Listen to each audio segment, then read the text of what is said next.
তারপরে গোছ দেখতে পাচ্ছেন হাতে ধরে রেখেছে। এতে কিন্তু 80টা 90টা আবার কেউ 100টাও দিয়ে থাকে। কৃষিকাজ সবাই করে কিন্তু লাভ লস কিছুই বোঝে না, করতে হয় সারা জীবন করেই যায়। তো এই ভিডিওতে আমি দেখে নেব কতটা কষ্ট হয় এই পান বিক্রি করতে। আমরা কিন্তু মেদিনীপুরি, প্রত্যেক বাড়ি বাড়ি আমাদের পান চাষ। তো আমি একটা পান চাষের ভিডিও নিয়ে চলে এলাম।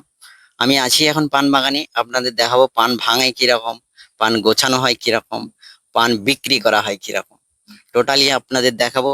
আপনারা শুধু ধৈর্য ধরে ভিডিওটা দেখুন।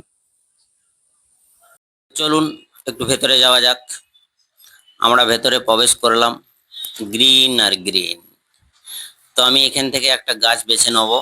এই যে গাছটা আপনারা দেখছেন, এটা হচ্ছে পান গাছ।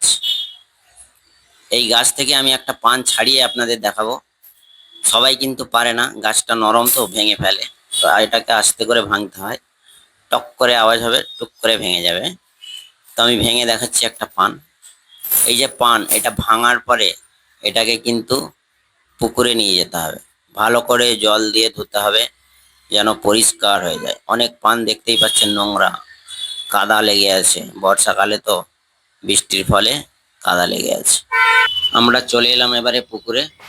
পুকুরে এসে আমরা কিন্তু এটাকে সুন্দরভাবে ওয়াশ করে নেব। ওয়াশ করতে গিয়ে যেন না ছিঁড়ে যায়, সেটাকে একটু ধ্যান রাখতে হবে। তো এটা কিন্তু গোছানোর পালা। এই যে আপনারা একটা করে গোছ দেখতে পাচ্ছেন হাতে ধরে রেখেছে।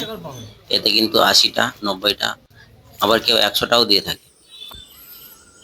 তো এই যে একটা করে গোছ, এটাকে কিন্তু সাজিয়ে সাজিয়ে নিতে হবে এরকম সুন্দরভাবে, না হলে কিন্তু এটা বাঁধার সময় ছেঁচা হয়ে যেতে পারে, ছিঁড়ে যেতে পারে, দাগ হয়ে যেতে পারে পানে, কিন্তু তখন কিন্তু বিক্রি হবে না।